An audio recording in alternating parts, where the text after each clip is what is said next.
रहीम अस्सलाम वालेकुम। आज हम रजब के महीने की अहमियत के बारे में बात करेंगे। सारी दुनिया अल्लाह की तख्लीक है, ताहम कुछ जगहों को दूसरों से ज़्यादा मुक़द्दस और खुदाई समझा जाता है। मिसाल के तौर पे मक्का और मदीना में पढ़ाई जाने वाली नमाज़ों में आम जगह पर पढ़ने वालों की निस्बत ज़्यादा अहमियत और अहम होती है। इसकी वजह यह है कि कुछ मकामात इनकी असलियत या अपनी तारीख की वजह से ज़्यादा करीब और मुक़द्दस हैं।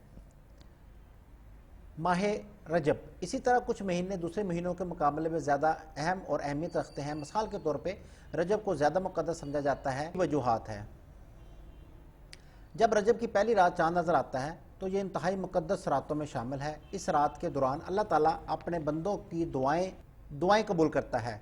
रात इतनी मुक़द्दस ने सोल्की ने अल्लाह से दुआ की कि वो रजब की पहली रात इन्हें मौत अता फरमाए।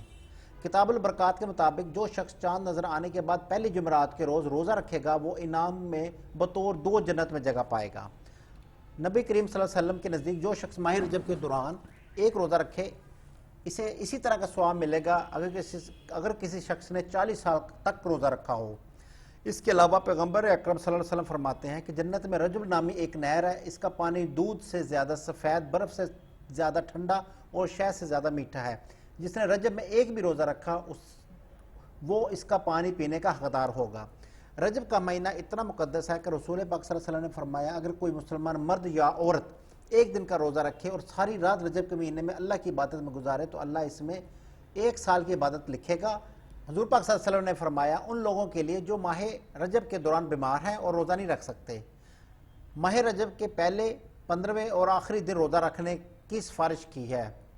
इससे वो पूरे माह रजब को इनामात हासिल कर सकेंगे। इन तमाम लोगों के लिए जो महीने के दौरान रोज़ा नहीं रख सकते वो महीने के हर दिन के लिए ज़रूरतमंदों को सदका या रोटी दे सकते हैं।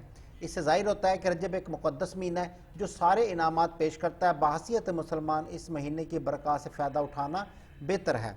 रजब का महीना एक मुक़द्दस महीना है और इस शख्स को ज़्यादा से ज़्यादा फ़ायदा उठाने का मौका उठाना चाहिए। एक महीने के दौरान ये एक महीना है जिसके दौरान अल्लाह अपने बंदों की दुआएं सुनने, गुनहगारों को माफ़ करने और इन लोगों को बदला देने का वादा करता है जो अपने गुनाहों पर तौबा करने में कामयाब हो गए हैं।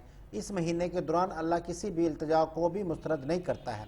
लिहाजा मुसलमानों के नाते इस बात को यकीनी बनाएं कि आप इस महीने को अपने अमल किताब में मज़ीद नेक अमाल शामिल करने के लिए इस्तेमाल करेंगे।